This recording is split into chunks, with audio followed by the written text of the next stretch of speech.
我諗應該有4-5分嘅。哦，4-5分都好好噶啦，即係唔係0分先咯。咁跟住0分其實好難攞嘅喎。0分啊？唔係喎，我好多朋友都有0分嘅喎。咁你係想之後再去讀嘅室內設計師？我諗係啊，諗住揾嘢讀咯，即係一路讀上去咁樣。係。咁跟住就會做關於室內設計師啊，點樣去起一間好溫暖嘅屋啊，係自己設計啊，你會覺得好開心嘅。係啊，其實我想即係點講咧，做到之後我係想設計一間屋俾自己啊。設計一間屋俾自己係幾大度啊？例如幾多尺度啊？幾多尺啊？係啊。夠我屋企人住得㗎。夠啦！屋企有幾多人啊？屋企人有4個，加埋我自己有4個。加埋你有4個，即係你想有間屋就大約4個位，可能差唔多1000尺到啦，夠唔夠啊？夠啦，1000尺夠啦，係啦。跟住啊，就設計下個電視機啊，同埋應該擺喺邊個位啊？掛牆好啊，定係擺喺間房好啊？嗰啲。係啊，我覺得其實因為你每一日對住最多嘅時間，其實都可以話喺屋企啊。你瞓覺又係喺屋企，所以我覺得咧，喺屋企嗰種感覺一定要好好咯。係，即係你好好享受。因為會唔中意翻屋企咯。你好享受家庭溫暖。係啊。咁你有冇啲以前嘅嘢想同大家分享啊？以前啊。係啊。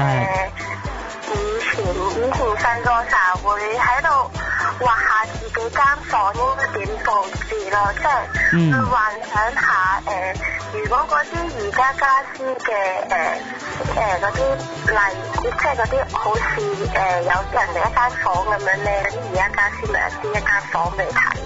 係。即係你想就幻想嗰間房會係自己間房咯，細個。有冇周圍坐啊？或者？係啊，我媽就會話你唔好發夢啦。唔係啊，嗰啲其實好好玩嘅，因為你去嗰啲咁嘅即係咁大嘅家私城啊，你會覺得哇，張床都好似自己咁，今晚瞓呢張，聽日瞓嗰張，好大，你會覺得好開心嘅啱唔啱？細個成日叫阿媽帶我去咯，跟住就會喺人哋嗰張床上面瞓咯。人哋張床。即係永遠覺得人哋張床咧舒服過自己嘅張床咁樣。係啊，舒服啲啊。咁有冇啲譬如細個經歷嘅特別開心嘅嘢啊，或者意外啊唔開心嘅嘢係你好深刻㗎？其實都有㗎。其實以前試過曾經因為唔中意屋企咯，之後就離家出走咗半年咯。哦，咁你有之後咧？之後同屋企人關係有冇好翻啊？或者點樣？之後其實都翻嚟之後都算係好，即係多翻嘢講咯，會即係好似有翻種存在感喺度咯。即係而家終於諗翻起係屋企先係最重要嘅。係啦，即係一定，其實一句講得好啱嘅，一定要失去過先知原來珍惜係好重要嘅。咁希望你即係以後都繼續珍惜你嘅嘢，同埋希望你做到室內設計師啦，好冇？好啦，唔該晒。好啦，咁多謝你電話先。好，拜拜。室內設計師其實係我幾多朋友係想做呢一樣嘢，因為好多朋友都係諗住讀設計啊，而家做 design 啊，譬如點樣去點樣去設計一間房啊，都係話佢哋自己想做嘅一份工作咯。咁我對室內設計師咁 design 嗰啲又唔係好深入了解啦，咁但係希望都祝佢即係成為到一個室內設計師啦，做咗自己想做嘅事啦。咁講翻之後即係建築啦咁樣。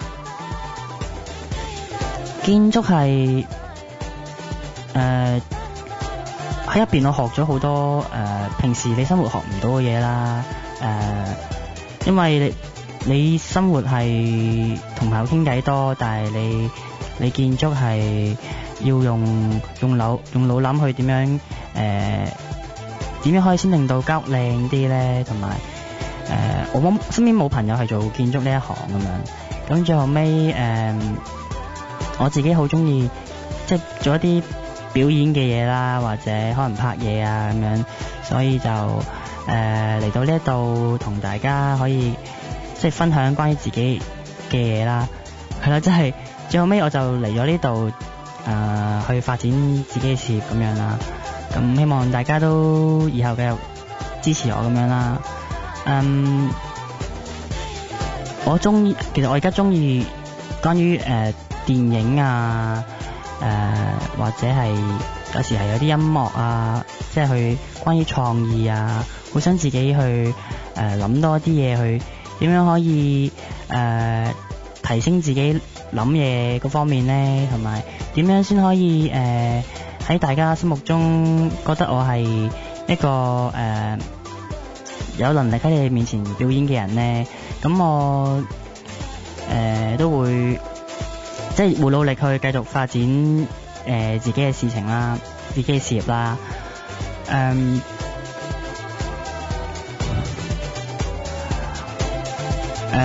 其實總括嚟講呢，我諗翻起由而家啦，到我即係由小朋友到而家啦，咁